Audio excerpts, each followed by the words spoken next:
नमस्कार प्यारे बच्चों, मैं जी स्वागत करता हूं आपके अपने प्यारे परिवार रोजगार विद अंकित पर। कैसे हैं आप सब लोग? आशा करता हूं अच्छे होंगे, स्वस्थ होंगे, लाजवाब होंगे। तो सभी लोग जुड़िए, हम बात करेंगे स्थानीय स्वशासन की। और आपकी पॉलिटी लगभग समापन की तरफ है, अब फिनिश्ड होने वाली है, फिनिश हो जाएगी। कुछ ही क्लासेस और बची हुई हैं, बाकी आपकी पॉलिटी लगभग समाप्त हो जाएगी। तो हम लोग बात करेंगे स्थानीय स्वशासन की। अगर मैं बात करूं यहाँ पर एग्ज़ाम की दृष्टि से, तो ये इम्पोर्टेंट माना जाता है कि यहाँ से अच्छे खासे क्वेश्चंस आपके एग्ज़ाम में पूछ लिए जाते हैं। अच्छे खासे क्वेश्चंस इन द सेंस, जैसे कि 73 कॉन्स्टिट्यूशन अमेंडमेंट कब हुआ था, 74वां संविधान संशोधन कब हुआ था, पंचायत राज व्यवस्था को सर्वप्रथम कहाँ लागू किया गया था। इस प्रकार के बहुत सारे प्रश्न पूछे जाते हैं। तो आप लोग सभी जुड़ेंगे, सभी लोग यहाँ पर आप जुड़ेंगे। आशा करूँगा कि सारे बच्चे, सारे प्यारे भाई, सारी प्यारी बहन यहाँ पर जुड़ जाएंगे। तो हम लोग यहाँ पर बात करेंगे स्थानीय स्वशासन की। किसकी? स्थानीय स्वशासन की। स्थानीय स्वशासन को अंग्रेजी में क्या कहा जाता है? स्थानीय स्वशासन, जिसको लोकल सेल्फ गवर्नमेंट कहते हैं। लोकल सेल्फ गवर्नमेंट कहा जाता है, गवर्नमेंट कहा जाता है स्थानीय स्वशासन। अब चर्चा ये है कि सर, भारत में स्थानीय स्वशासन का जनक किसे कहते हैं, फादर किसे कहते हैं? तो आप लोग बताइए। राष्ट्रीय खेल क्या कहना चाह रहे हैं? राष्ट्रीय खेल भारत का कोई भी नहीं है, हालांकि हॉकी हम लोग पढ़ते चले आए हैं।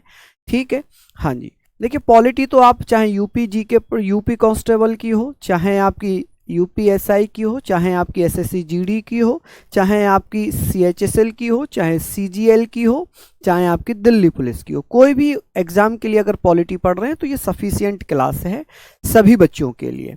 हम लोग यहाँ पर बात करेंगे, यहाँ हम लोग बात करने वाले हैं किसके बारे में? ठीक है, तो हम नहीं बेटा, ठंड नहीं है तो बहुत हल्का वो है। चलिए, तो हम बात करेंगे सर कि स्थानीय स्वशासन का जनक किसे कहा जाता है। अगर बात आती है सर जनक की, फादर की, अगर मैं बात करूं कि सर फादर किसे कहा जाता है, तो आप कहेंगे सर स्थानीय स्वशासन का जो फादर है वो रिपन को कहा जाता है। किसे कहा जाता है? रिपन। रिपन को स्थानीय स्वशासन का जनक कहा जाता है कि रिपन ने क्या किया था कि भैया 1882 में, 1882 में रिपन ने लोकल सेल्फ गवर्नमेंट का डिसेंट्रलाइज किया था, यानी कि स्थानीय स्वशासन का विकेंद्रीकरण किया था। कि सर सबसे पहले स्थानीय स्वशासन का विकेंद्रीकरण किसने किया था?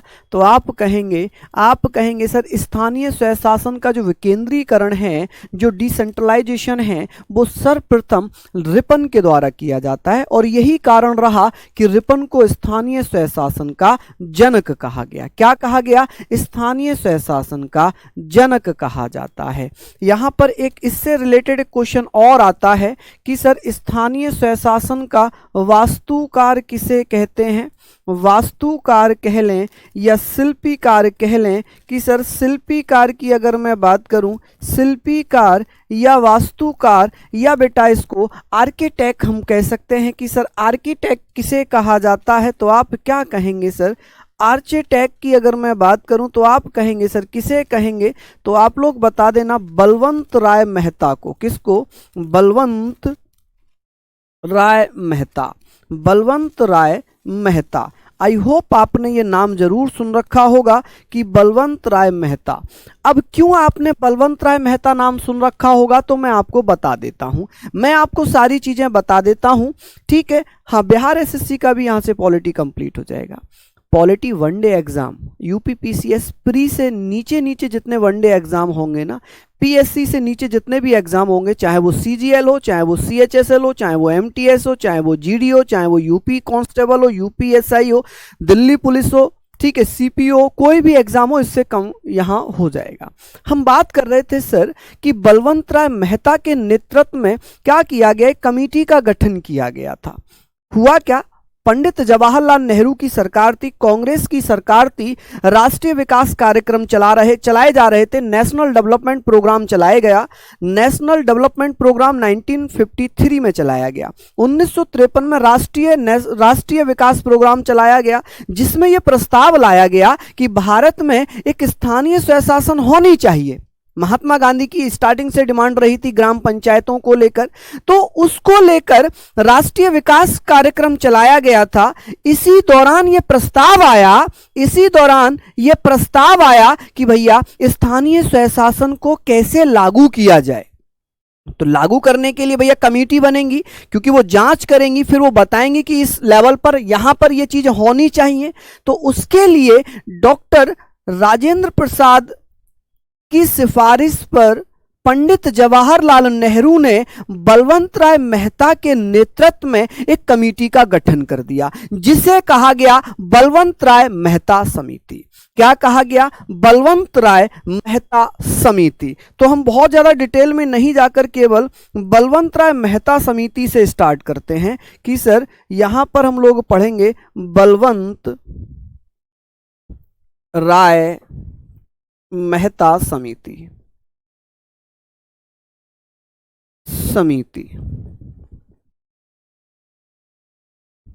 बलवंत राय मेहता समिति, ठीक है जी। चलिए यहां पर हम लोग बात कर लेते हैं। यहां हम लोग बात करेंगे सर, इसको 1957 में बनाया गया। कब? 1957 में बलवंत राय मेहता समिति बना दिया गया। अब बात आती है कि सर इसके अध्यक्ष कौन थे? तो जिस समिति को जिस नाम से बनाया जाता था उसी का अध्यक्ष बना देते थे। जैसे इसके अध्यक्ष या चेयरमैन की बात कर ली जाएगी कि सर इसके चेयरमैन कौन थे, समझने का प्रयास करना क्योंकि टॉपिक समझने वाला ज्यादा है। तो इसके जो चेयरमैन थे उनका नाम था बलवंत राय मेहता, ठीक है जी। बलवंत राय मेहता, हिंदी इंग्लिश दोनों में नाम सेम रहता है इसलिए इंग्लिश नहीं लिखूंगा, ठीक है। बलवंत राय मेहता, और इसको बलवंत राय मेहता कमेटी भी कह सकते हैं कि भैया 1957 में यह बनाया गया। अब इन्होंने जांच की और जांच करने के बाद इन्होंने पाया कि पंचायत राज व्यवस्था को 3 भागों में बांटना चाहिए। कितने भागों में? 3 भागों में, 3 टायर्स में बांट देना चाहिए। एक तो विलेज लेवल पर, एक ब्लॉक लेवल पर और डिस्ट्रिक्ट लेवल पर, यानी कि एक ग्राम स्तर पर, एक ब्लॉक स्तर पर और एक जिला स्तर पर। ब्लॉक को खंड कहते हैं हिंदी में, ठीक है जी। आर्मी में ये सारी चीजें नहीं आती हैं, आर्मी में तो बहुत बेसिक चीजें आती हैं, आर्मी में इतना डिटेल में नहीं पूछा जाता है। इन्होंने कहा कि पंचायत राज को 3 भागों पर बांटा जाए। पंचायत राज को कितने भागों में बांटा जाए? तो इन्होंने कहा कि भैया पंचायत राज को कितने भागों में बांटना चाहिए? पंचायत राज को 3 भागों में बांट देना चाहिए। ये किसने कहा था? तो पंचायत राज को 3 भागों में बांटने की बात की थी।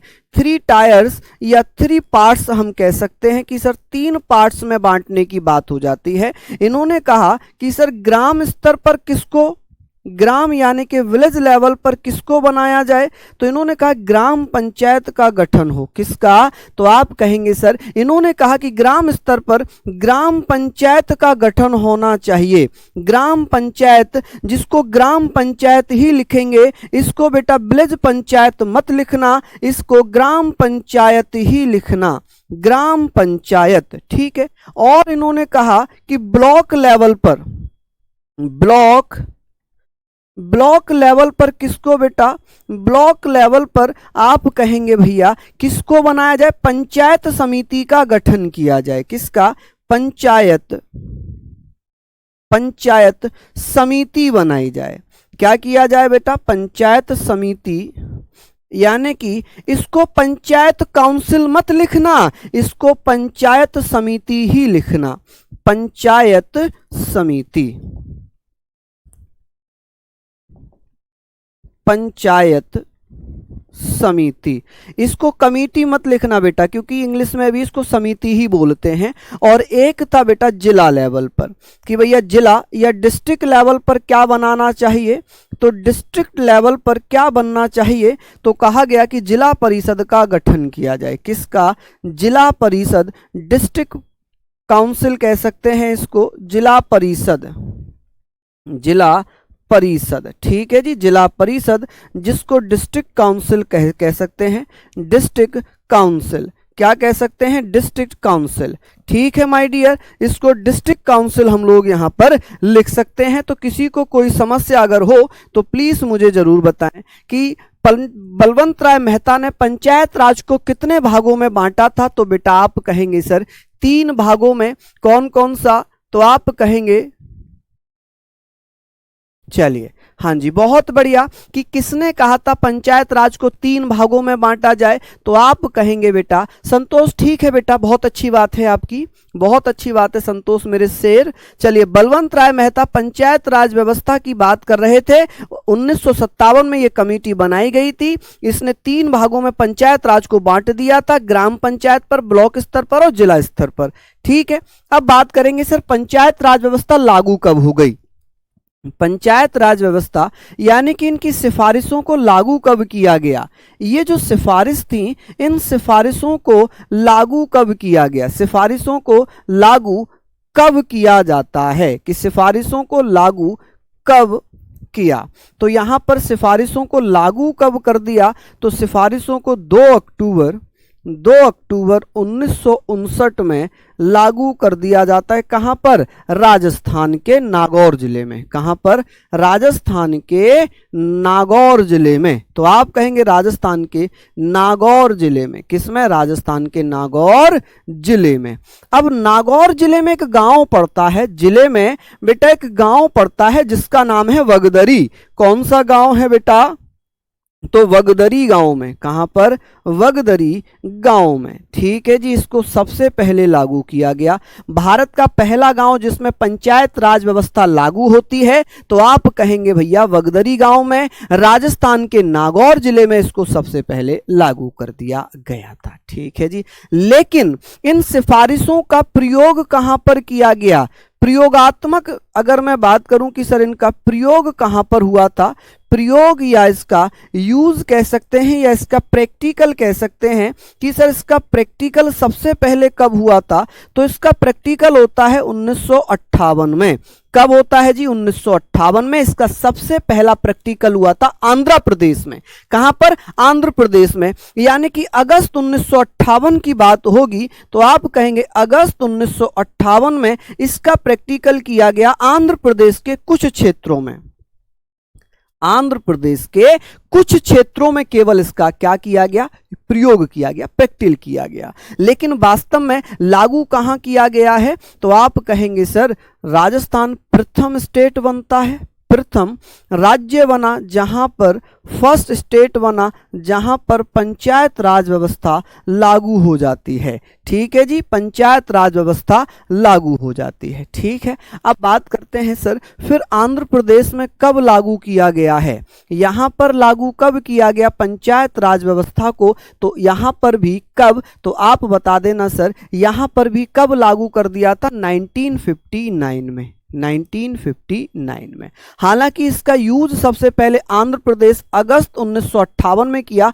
कुछ क्षेत्रों में, कुछ क्षेत्रों में इसका प्रैक्टिकल किया गया, ठीक है जी, कुछ एरियाज में, सम एरियाज, ठीक है जी। समझ गए आप लोग मेरी बातें, यहां तक आपने समझ गया, हाँ जी। चलिए बहुत बढ़िया, आगे बात करते हैं। इसके बाद क्या हुआ, एक कमेटी का गठन और किया गया जिसे हम कहते हैं अशोक मेहता समिति, जिसे आप क्या कहते हैं, अशोक मेहता समिति, जिसे हम क्या कहेंगे मेरे लाल, अशोक मेहता समिति, ठीक है जी।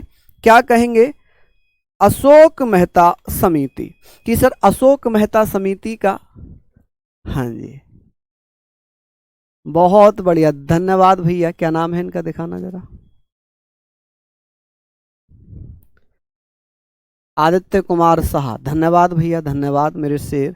चलिए अब हम लोग बात करते हैं सर अशोक मेहता समिति का गठन कब होता है, अशोक मेहता समिति, अशोक मेहता समिति। यही कारण है कि मैं जो बड़े टॉपिक होते हैं पीडीएफ से पढ़ाता हूं, इसमें समय लगता है। मेहता समिति। अब हाथ से लिखूंगा फिर समझाऊंगा, उसमें ऑलरेडी हाथ से लिखा रहता है। चलिए यहाँ पर हम बात करेंगे अशोक मेहता, अशोक मेहता कमेटी, अशोक मेहता कमेटी। तो यहाँ पर हम बात करेंगे, इसका गठन होता है 1977 में। हालांकि बहुत सारी जगहों पर ये 1978 दिया हुआ है, जो कि गलत है, जो कि सरासर गलत है। इन्होंने कहा कि पंचायत राज व्यवस्था को दो भागों में बांटना चाहिए, पंचायत राज व्यवस्था को दो भागों में बांटना चाहिए। इन्होंने 1978 में अपनी रिपोर्ट दी और इन्होंने कहा कि पंचायत राज व्यवस्था को 2 पार्ट्स में, 2 टियर्स में डिवाइड कर दिया जाए। किस किस में? एक तो जिला परिषद में और एक पंचायत मंडल में। किससे? तो आप कहेंगे सर जो प्रमुखता दी जाए, जिसको महत्व दिया जाए, वो रखा जाए जिला पंचायत या जिला परिषद। तो डिमांड रही जिला परिषद की। फिर हम बात करते हैं सर मंडल कैसे बनेगा? तो मंडल पर मंडल पंचायत बनाया जाए, और मंडल पंचायत बनाने के लिए 10 से 15 गांव हो या 15 से 20 हजार जनसंख्या हो। ठीक है जी। चलिए, हम लोग यहाँ पर बच्चे कंफ्यूज हो रहे हैं कि सर इसका प्रयोग या प्रैक्टिकल सबसे पहले होता है आंध्र प्रदेश में, लेकिन आंध्र प्रदेश के कुछ क्षेत्रों में प्रयोग हुआ। पूरे आंध्र प्रदेश में पंचायत राज व्यवस्था लागू हो गई थी 1959 में। ठीक है जी। चलिए नेक्स्ट अब बात करते हैं। तो ये आप लोग बताइएगा कि सर अशोक मेहता समिति ने अपनी रिपोर्ट कब दे दी? इसका चेयरमैन लिखने की जरूरत तो नहीं है। इसके चेयरमैन कौन हो जाएंगे? अशोक मेहता। कौन हो जाएंगे इसके चेयरमैन? अध्यक्ष कौन हो जाएंगे? तो मुझे लगता है कि लिखने की आवश्यकता नहीं थी। चलिए फिर भी मैं लिख देता हूं, चेयरमैन या अध्यक्ष मैं यहां पर लिख देता हूं। तो आप कहेंगे सर अध्यक्ष होंगे कौन? तो अशोक मेहता। कौन हो जाएंगे? अशोक मेहता, अशोक मेहता।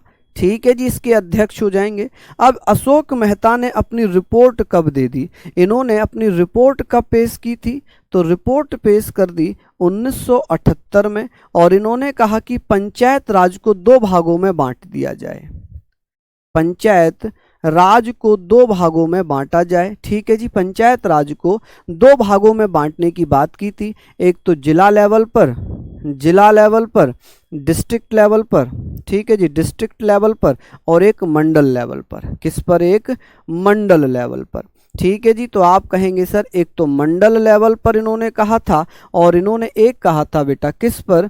इन्होंने कहा कि भैया डिस्ट्रिक्ट लेवल पर क्या बनाया जाए? तो डिस्ट्रिक्ट लेवल पर जिला परिषद बनाई जाए। जिला परिषद को डिस्ट्रिक्ट काउंसिल लिख लेना इंग्लिश में, डिस्ट्रिक्ट जिला परिषद, जिला परिषद बनेगी, और यहाँ पर मंडल पंचायत बनाया जाए। क्या बनाया जाए? मंडल पंचायत बनाया जाए। ठीक है जी, क्या बनाया जाए? मंडल पंचायत बनाया जाए।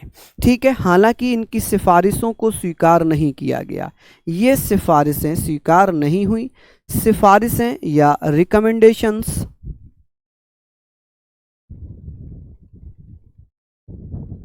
रिकमेंडेशंस स्वीकार नहीं की गई, स्वीकार नहीं की गई। ठीक है जी, इनको स्वीकार नहीं किया गया। कारण क्या रहा? कारण ये था कि इन्होंने कहा कि भाई 2 भागों में हो। मंडल कहाँ पर बनेगा? मंडल पंचायत कहाँ बनाई जाए? जहाँ पर 10 से 15 गांव हो, 10 से 15 गांव या विलेज हो।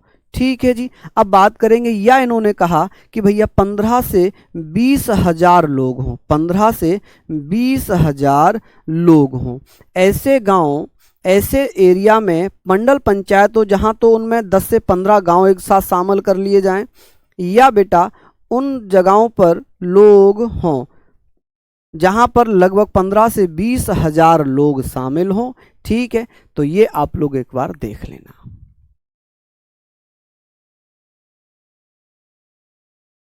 एक बच्चा जो है बता रहा है कि ये सब एग्जाम में नहीं आता है, जो आता है वो पढ़ाओ। क्योंकि एग्जाम का जब पेपर बनता है ना, तो यही बच्चा जाता है पेपर के क्वेश्चन सेलेक्ट करने, और यही बच्चा जाकर कहता है कि भाई ये वाला क्वेश्चन दे दो और ये वाला मत दो, क्योंकि इन्हें भली भांति पता है कि ये एग्जाम में नहीं आता है। ठीक है। इन्होंने उस पेपर को बहुत अच्छे से एनालाइज किया है, और ये बताते हैं कि सर ये वाला नहीं आएगा, जो आएगा वो पढ़ाओ, ये पढ़ाकर आप समय व्यर्थ मत करो। ओहो, तालियां, तेज तेज तालियां। आपके लिए तो यहां से मैं ऐसे वाला सैल्यूट करूंगा, ऐसे वाला है। ये ना आता। अशोक मेहता समिति किससे रिलेटेड है, पंचायत राज समिति से संबंधित कौन कौन सी समितियां हैं, ये ना आता। अरे मेरे लाल, कैसी बात कर रहे हो आप हैं। चलो लिख लो इसको, जल्दी से नोट डाउन कर लो, नोट डाउन कर लो, ठीक है। चलिए, आई होप आप लोगों ने लिख लिया होगा, ये सारा आप लोगों ने लिख लिया होगा। सिंपल सी चीज़ें हैं, यहाँ तक आप लोग इसको लिख लीजिए। ये सारी चीज़ें आप लोगों ने लिखी होंगी। मैं आगे चलता हूँ। कृष्णा कुमार जी धन्यवाद, बहुत बहुत धन्यवाद मेरे शेर। चलिए, बहुत बढ़िया, शानदार। हाँ जी, बिल्कुल बिल्कुल, बहुत बढ़िया जी, बहुत शानदार। चलिए,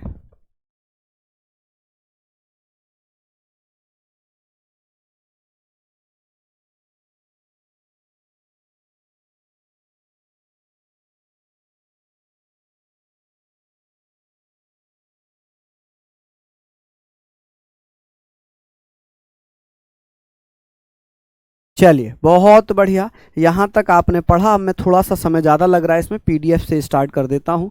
देखिए बेटा, इसके बाद डॉक्टर पीवी के राव समिति ये बनाई गई थी 1985 में, जिसे पीवी के राव समिति या बेटा इसे डॉक्टर जीवी के राव समिति भी कहा जाता है। जीवी के राव कमेटी के नाम से भी हम जानते हैं, ठीक है जी। जीवी, यहाँ पर आप लोग पढ़ना कि सर जी कि अध्यक्ष कौन थे, तो डॉक्टर पीवी के राव या जीवी के राव, जीवी के राव। ये बहुत अच्छा क्वेश्चन बन जाता है कि डॉक्टर पीवी के राव समिति का गठन 1985 में किया गया था। इसका गठन किसकी सिफारिश पर किया गया, योजना आयोग की सिफारिश पर। योजना आयोग की सिफारिश पर, योजना आयोग वर्तमान में नीति आयोग बन चुका है, वर्तमान में नीति आयोग के नाम से जाना जाता है। वर्तमान में इसे किस नाम से जानते हैं, नीति आयोग के नाम से वर्तमान में जानते हैं। तो योजना आयोग की सिफारिश पर डॉक्टर पीवी के राव समिति का गठन किया गया 1985 में, और इसने अपनी रिपोर्ट पेश कर दी 1986 में। कब रिपोर्ट दे दी इसने बेटा, 1986 में,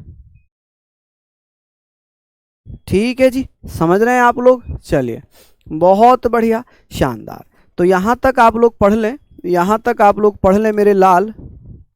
चलिए, बहुत बढ़िया, शानदार। आगे बात करते हैं कि सर ये तो हमने पढ़ लिया है ना। चलिए, ये तो हमने बेटा यहाँ तक पढ़ा कि भैया डॉक्टर पीवी के राव समिति का गठन होता है 1985 में। इसके अध्यक्ष डॉक्टर पीवी के राव या जीवी के राव, एक ही बात है, एक ही नाम है, क्योंकि कहीं कहीं जीवी जी लिखा हुआ है, कहीं पी लिखा हुआ है। इसका गठन किसने किया था, योजना आयोग की सिफारिश पर। योजना आयोग की सिफारिश पर इसका गठन हो जाता है, जिसे वर्तमान में नीति आयोग कहते हैं। क्या कहते हैं, नीति आयोग। और इसने अपनी रिपोर्ट सौंप दी थी 1986 में। कब इसने अपनी रिपोर्ट सौंप दी थी, 1986 में, ठीक है जी, समझ रहे हैं आप लोग। चलिए, बहुत बढ़िया, हाँ जी, बहुत बढ़िया। नहीं बेटे, एक दो होते हैं मित्र जो थोड़ा सा ज्यादा ही अपना, एक चीज है, एक चीज है, उसको हम क्या बोलते हैं कि little knowledge is very dangerous knowledge. आधा अपूर्ण ज्ञान बड़ा खतरनाक होता है। या तो ज्ञान पूरा हो या बिल्कुल ना हो, लेकिन बीच वाला जो ज्ञान रह जाता है ये बड़ा खतरनाक होता है। कुछ लाइन है, मैं आपको बता रहा हूं, बहुत अच्छी, अगर आपको मजा आए तो बताना कि मतलब के हैं यार यहाँ सब दिलों के काले हैं। मतलब के हैं यार यहाँ सब दिलों के काले हैं, और मौका मिलते ही सब डसने वाले हैं। हमको सब मालूम है, हमको सब मालूम है किसमें कितना जहर है। हमको सब मालूम है किसमें कितना जहर है, क्योंकि सबसे ज्यादा सांप हम ही ने पाले हैं। समझ रहे हो आप लोग। तो हम लोग यहाँ पर एक, मैं किसी को इंडिकेट नहीं कर रहा हूँ ना, मैं किसी को बता रहा हूँ, मैं एक जर्नल चीज बता रहा हूँ ये। हालांकि वो भी मेरा छोटा भाई है जो ये बोल कर चला गया, आप भी मेरे सब छोटे भाई बहन हैं। तो आप लोग यहाँ पर लिखो, ठीक है। वर्तमान होगा बेटा, ये वर्तमान क्या होगा, ये वर्तमान। यानी कि इसको प्रेजेंट में हम किस नाम से जानते हैं, तो आप कहेंगे सर प्रेजेंट में हम इसे नीति आयोग के नाम से जानते हैं। अब डॉक्टर पीवी की राव समिति की जो सिफारिशें थी वो ये थी कि भैया राज्य स्तर पर राज्य विकास परिषद बनाए। इन्होंने कहा कि ग्राम पंचायत राज को 4 भागों में बांटा जाए। पंचायत राज को 4 भागों में बांट दिया जाए। पंचायत राज को 4 भागों में बांटा जाए। कितने भागों में? 4 भागों में बांटा जाए। ठीक है जी, कि सर कितने भागों में बांटा जाए? 4 भागों में बांटा जाए। पहला होना चाहिए राज्य स्तर पर state development council at the state level, यानी कि राज्य स्तर पर राज्य विकास परिषद बने, जिला स्तर पर जिला परिषद बनाया जाए, डिस्ट्रिक्ट लेवल पर डिस्ट्रिक्ट काउंसिल बनाया जाए, मंडल स्तर पर मंडल पंचायत बने, mandal panchayat at mandal level, and ग्राम स्तर पर ग्राम सभा ग्राम पंचायत का गठन होना चाहिए। ठीक है, ग्राम सभा एट द विलेज लेवल। ठीक है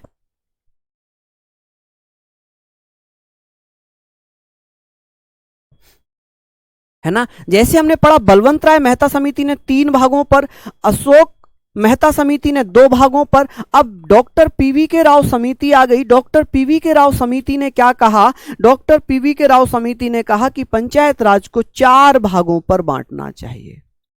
चलिए लिख लेंगे यहां तक आप लोग।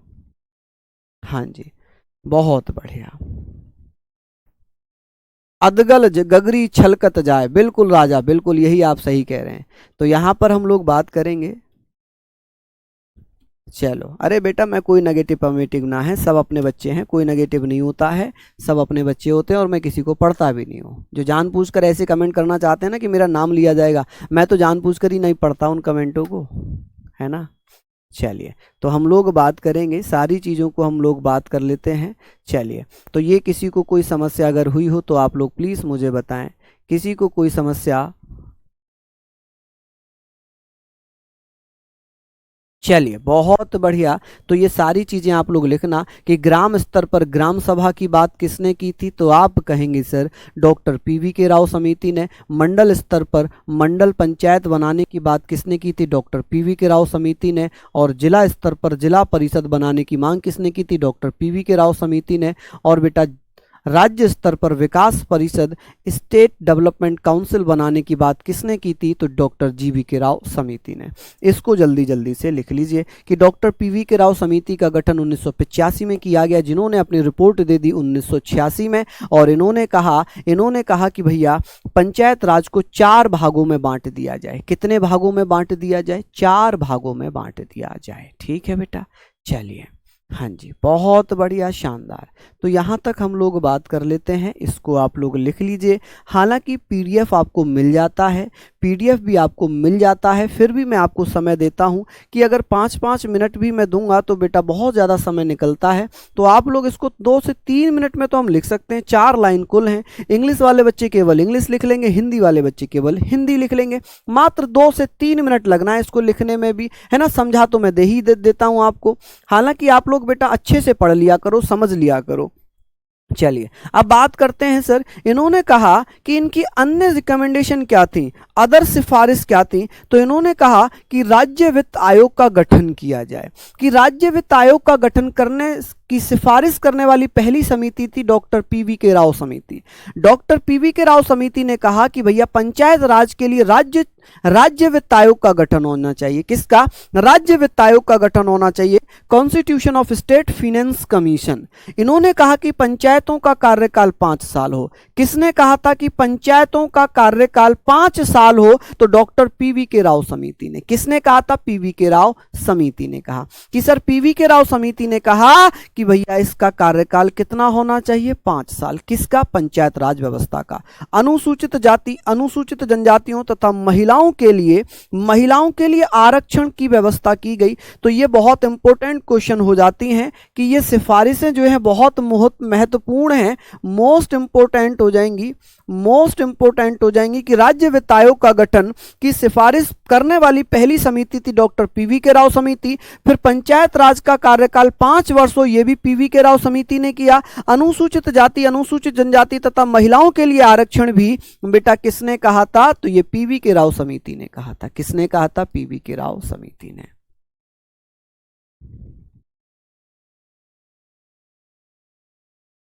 चलिए बहुत बढ़िया, लिख लेंगे यहां पर आप लोग। चलिए बहुत बढ़िया, लिख लिए इतना आप लोग, बहुत शानदार।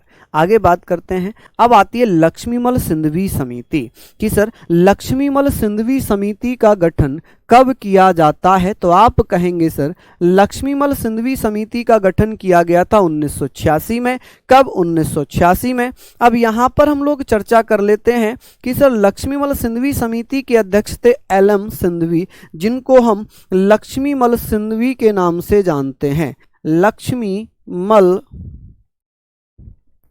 सिंधवी,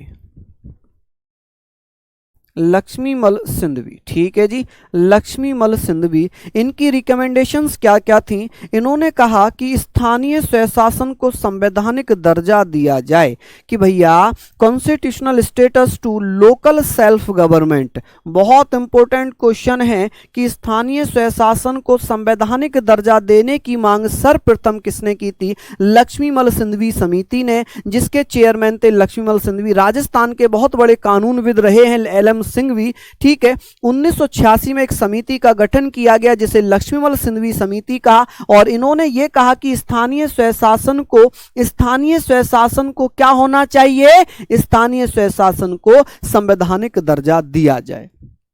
ठीक है माय डियर, बहुत बहुत धन्यवाद बेटा। चलिए, हाँ जी, बहुत बढ़िया। आगे बात करते हैं। इन्होंने कहा कि चुनाव गैर दलीय आधार पर होने चाहिए, election on non political basis, non polity party basis. देखिए जैसे कि अभी क्या होता है कि बीजेपी के हैं, ये कांग्रेस के हैं, ये समाजवादी के हैं, ये बेटा आम आदमी पार्टी के हैं, ये तृणमूल कांग्रेस के हैं, ठीक है, ये जेडीयू के हैं, ये एलडीयू के हैं। तो इस प्रकार से चुनाव ना हो, चुनाव गैर राजनीतिक दल से हो, कि ऐसा व्यक्ति चुनाव लड़े जो किसी भी पॉलिटिकल पार्टी से ना आता हो, जो किसी भी पॉलिटिकल पार्टी से ना आता हो। ठीक है जी, ऐसा व्यक्ति जो किसी भी पॉलिटिकल पार्टी से ना आता हो वो चुनाव लड़े। ये सिफारिश करने वाली समिति का नाम क्या था? तो डॉक्टर लक्ष्मीमल सिंधवी समिति, जिसका गठन 1986 में किया गया था एल.एम. सिंधवी के द्वारा।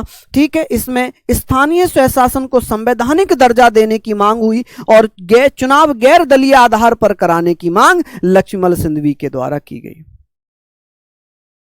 ठीक है जी, चलिए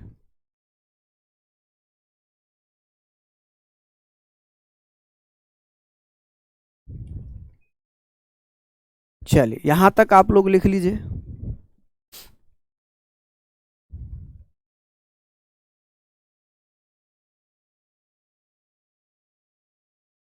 जैसे ये खत्म हो जाएगी ना पॉलिटी में, 2 से 3 दिन आपका रिवीजन करवा दूंगा। आपको ये भी पता चल जाएगा भाई जीडी किस प्रकार के क्वेश्चंस पूछता है। हालांकि आप लोगों ने दिए भी होंगे एग्जाम, जिसने नहीं दिए हैं, जो नए बच्चे हैं उनके लिए भी और सबके लिए मैं रिवीजन जरूर कराऊंगा, ताकि आपको अच्छे से ये चीजें समझ में रहें कि भाई किस प्रकार से होता है। ठीक है भाई, चलिए आई होप आपने लिख लिया होगा। आगे बात करते हैं सर इनकी और सिफारिश क्या थी। लक्ष्मीमल सिंधवी ने कहा कि न्याय पंचायत और ग्राम न्यायालयों की स्थापना होनी चाहिए। पंचायत राज व्यवस्था में न्याय पंचायत और ग्राम न्यायालयों की सिफारिश करने वाली समिति का नाम भी क्या था? तो लक्ष्मीमल सिंधवी समिति था। कब बनाई गई थी? 1986 में। कब? 1986 में बनाई गई। इन्होंने कहा एस्टेब्लिशमेंट ऑफ न्याय panchayat at the village court and village court. ठीक है जी, वित्तीय सहायता उपलब्ध हो। देखिए इसकी ऑलरेडी मांग हो चुकी है डॉक्टर पीवी के राव समिति के द्वारा कि राज्य वित्त आयोग का गठन हो। इन्होंने भी कहा कि भाई वित्तीय सहायता होनी चाहिए, प्रोवाइडिंग फाइनेंशियल असिस्टेंस, कि भैया वित्तीय सहायता मिलनी चाहिए, पंचायत राज व्यवस्थाओं को वित्तीय सहायता मिलनी चाहिए। तो ये हो गई बेटा डॉक्टर पीवी के राव समिति के बाद डॉक्टर लक्ष्मीमल सिंधवी समिति। अभी हम और पढ़ेंगे बेटा, अभी हम और पढ़ेंगे, पी के थुंगल समिति भी पढ़ेंगे। उसके बाद हम 73वां संविधान संशोधन 74वां संविधान संशोधन भी करेंगे। चलिए, बिल्कुल।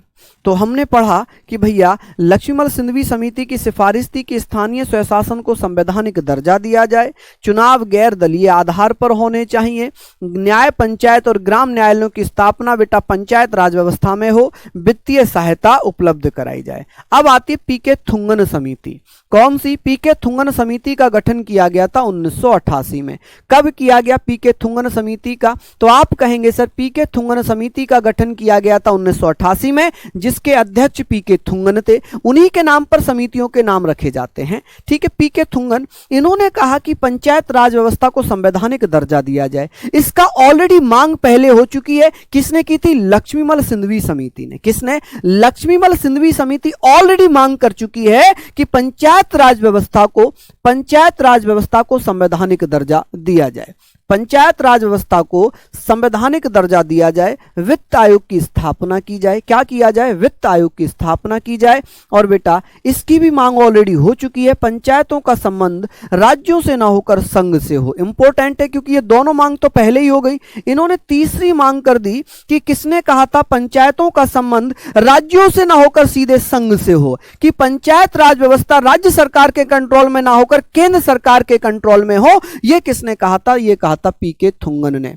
ठीक है, panchayat should not be related to the states but to the union, कि भैया पंचायतों का संबंध सीधे केंद्र से होना चाहिए, ना कि राज्यों से। यह सिफारिश किसने की थी? तो यह सिफारिश की थी किसने? पीके थुंगन ने। लेकिन यहां पर अगर हम बात करते हैं, बिल्कुल बिल्कुल, चलिए बहुत बढ़िया।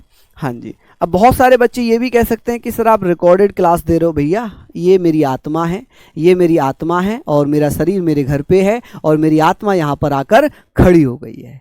ठीक है जी, चलिए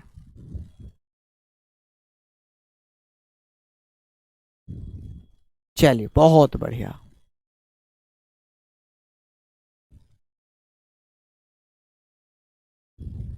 लिख लेंगे कि भैया पीके थुंगन समिति के आधार पर बीपी नरसिम्हा राव एक सरकार बनती है 1989 में। उन्होंने कहा कि हम इसके आधार पर क्या करेंगे कि संशोधन करने का प्रयास करेंगे। राजीव गांधी सरकार ने 1989 में ये कोशिश की कि भाई इसको संवैधानिक दर्जा दिया जाए, लेकिन वो अधिनियम नहीं बन पाया। फिर आते हैं बेटा 1991 में डॉक्टर, या हम कह सकते हैं पीवी नरसिम्हा राव, जो कि दक्षिण भारत के पहले प्रधानमंत्री बने। उन्होंने बेटा 73वां संविधान संशोधन 1992 में लोकसभा राज्यसभा में पास कराए।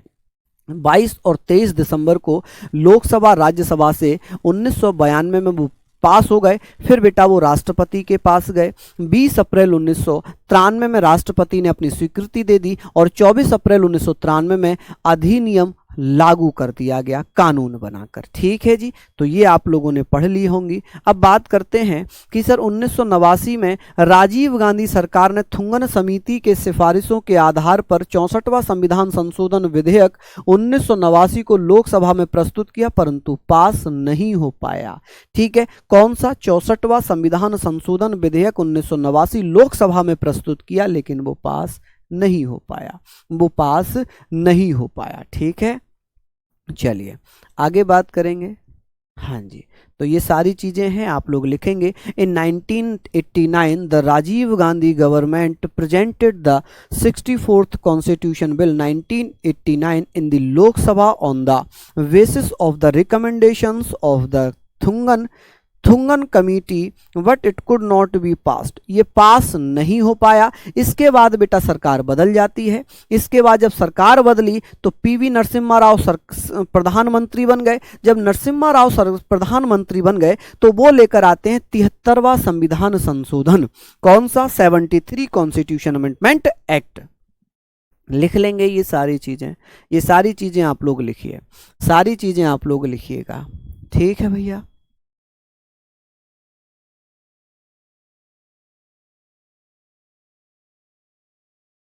चलिए यहां पर आते हैं पीवी नरसिम्हा राव प्रधानमंत्री बनते हैं 73वां संविधान संशोधन अधिनियम या विधेयक 1992 में लोकसभा और राज्यसभा में क्रमशः 22 और 23 दिसंबर को 1992 में पास हो जाता है। कि भैया कौन सा अधिनियम था? बहुत सारी जगहों पर ये 93 लिखा होगा, 93 मत लिखना, क्योंकि ये 22 और 23 दिसंबर 1992 में लोकसभा राज्यसभा से पास हुआ। उसके बाद 20 अप्रैल को राष्ट्रपति की स्वीकृति मिल गई, और जब राष्ट्रपति की स्वीकृति मिल गई, चलिए लिख लेना ये सारी चीजें। हाँ जी, बिल्कुल मेरे शायर, बिल्कुल मेरे शेर। चलिए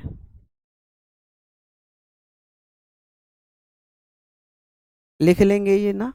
चलिए, तो हम बात कर रहे हैं पीवी नरसिम्हा राव द्वारा 73वां संविधान संशोधन विधेयक 1992 में लोकसभा राज्यसभा में क्रमशः 22 और 23 दिसंबर 1992 में पास किया गया।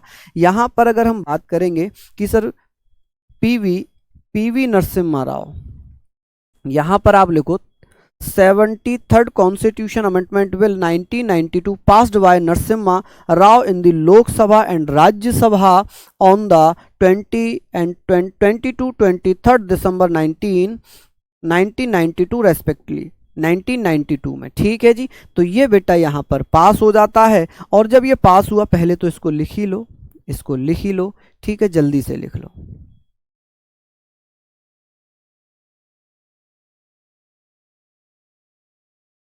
क्योंकि आप लोग लिखने में थोड़ा समय ले रहे हैं, मैं देख रहा हूँ एक बच्चा कंटिन्यू नाराज चल रहा है कि आप लिखने का समय नहीं दे रहे। चलिए इसको लिख लीजिए, जल्दी से इसको लिखिएगा। मैं इसमें भी आपको लिखने का समय दूंगा। जो अभी नहीं लिख पाए थे, जैसे कि यहाँ से आप लोग इसको लिख लीजिएगा। जिसने नहीं लिखा है प्लीज़ वो लिखिएगा। पीके थुंगन समिति 1988 में बनाई गई थी। ठीक है, अभी आप लोग इसको लिख लीजिएगा। हालांकि इसका मैं काफ़ी समय दिया था।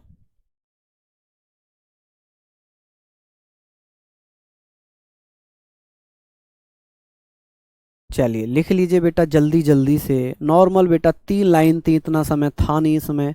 फिर भी कुछ बच्चे मेरे जो हैं, मेरे छोटे भाई, वो थोड़े से कहते हैं सर हमें लिखने का समय तो दे दिया करो।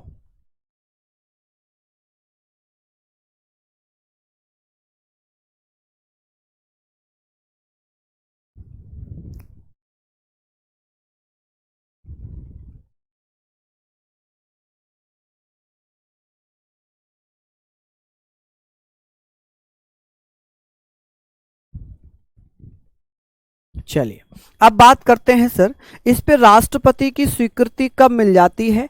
तो बेटा इस पर राष्ट्रपति की स्वीकृति मिल गई 20 अप्रैल 1993 में, और 24 अप्रैल 1993 में इसको लागू कर दिया जाता है। यही कारण है कि 24 अप्रैल को भारत में पंचायत राज दिवस मनाया जाता है। क्या मनाया जाता है? पंचायत राज दिवस। पंचायत राज दिवस मनाया जाता है। पंचायत राज दिवस मनाया जाता है, और इसी अधिनियम से पंचायत राज दिवस को संवैधानिक दर्जा दिया गया। अब 2 प्रकार के क्वेश्चन होंगे। पंचायत राज व्यवस्था सबसे पहले कहाँ लागू हुई थी? राजस्थान के नागौर के वगदरी गांव में। लेकिन पूछ ले कि पंचायत राज अधिनियम को लागू करने वाला पहला राज्य कौन था? कि फर्स्ट स्टेट बताइए जिसने पंचायत राज एक्ट को लागू किया था। वो था मध्य प्रदेश, वो था एमपी। वो क्या था? वो एमपी था। ठीक है, वो क्या था बेटा? वो एमपी था। समझ रहे हैं आप लोग कि इस अधिनियम से पंचायत राज को संवैधानिक दर्जा दिया, और इस अधिनियम को लागू करने वाला पहला राज्य कौन सा था? अधिनियम या एक्ट को लागू करने वाला पहला राज्य कौन सा बन गया? तो बेटा वो एमपी बन जाता है। कि पंचायत राज व्यवस्था को लागू करने वाला पहला राज्य कौन सा बना? एमपी, मध्य प्रदेश बनता है। जबकि पंचायत राज व्यवस्था लागू राजस्थान में हुई। पंचायत राज व्यवस्था का जो अधिनियम था, पंचायत राज अधिनियम, इसको लागू कर दिया गया एमपी के द्वारा। ठीक है, इसके द्वारा क्या किया गया? भारतीय संविधान में भाग 9 को पुनः जोड़ा गया। पुनः जोड़ा गया का मतलब है कि भाग 9 को 7वें संविधान संशोधन 7th कॉन्स्टिट्यूशन अमेंडमेंट 1957 के 56 के द्वारा समाप्त कर दिया गया था। क्या कर दिया था? समाप्त कर दिया था। इसलिए बेटा इसको द्वारा जोड़ा गया। कब जोड़ा गया बेटा भाग 9 को? भाग 9 को कब जोड़ा जाता है? री एडेड का मतलब है कि दोबारा से जोड़ा गया, हालांकि पहले था लेकिन 1956 में से हटा दिया, फिर इसे 73वें संविधान संशोधन के द्वारा जोड़ा जाता है। 73 कॉन्स्टिट्यूशन अमेंडमेंट एक्ट 1992 के द्वारा इसको जोड़ा गया, जिसके कुल अनुच्छेद बेटा 16 जोड़े गए, 243 से लेकर 243 ओ तक। इसमें एक 11वीं अनुसूची जोड़ी गई जो पंचायत राज व्यवस्था से संबंधित है। ये 11वीं अनुसूची पंचायत राज व्यवस्था से संबंधित है। किससे? पंचायत राज व्यवस्था से संबंधित है। कि कौन सी अनुसूची है जो पंचायत राज व्यवस्था से संबंधित होगी? तो पंचायत राज व्यवस्था से संबंधित है बेटा 11वीं अनुसूची, जिसमें कुल 29 विषय शामिल किए गए हैं। 24 अप्रैल को पंचायत राज दिवस के रूप में मनाया जाता है। Panchayat raj day is celebrated on 24 April in India. ठीक है, इसको भी आप लोग लिख लो।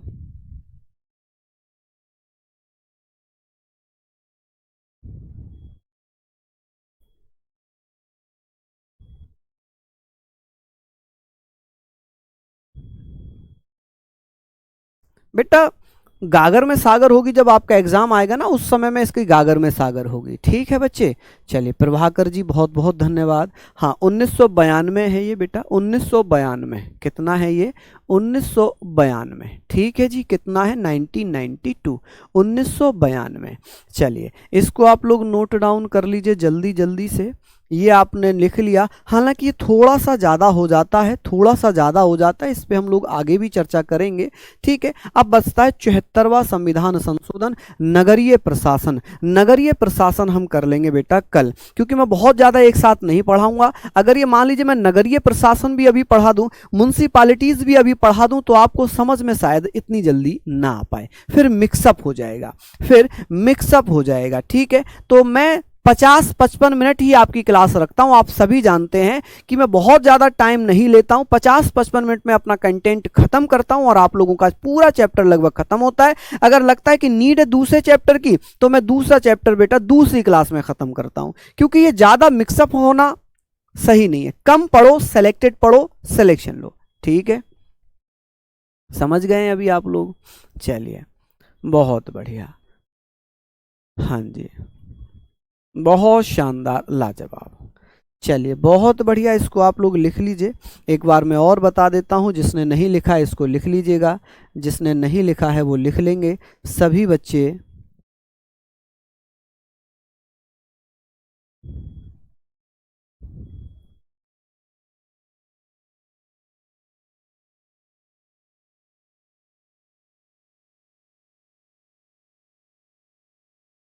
चलिए सारी चीज़ें आप लोग यहाँ पर लिखते रहेंगे। हालांकि हम लोग अच्छे से बात कर रहे हैं सारी चीज़ों की, किसी को कोई समस्या आपको नहीं होनी चाहिए, है ना जी? चलिए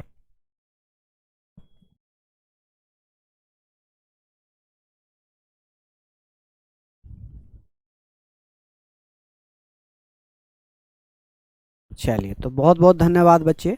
ये सारे फैक्ट मैंने आप लोगों को बता दिए किससे क्या संबंधित होगा, तो यहाँ तक हम लोगों ने पढ़ लिया है। इससे आगे हम लोग पढ़ेंगे कल, और ये क्लास बेटा आप कंटिन्यू रखना। ठीक है बच्चे? चलिए, तो सभी को जय हिंद, जय भारत।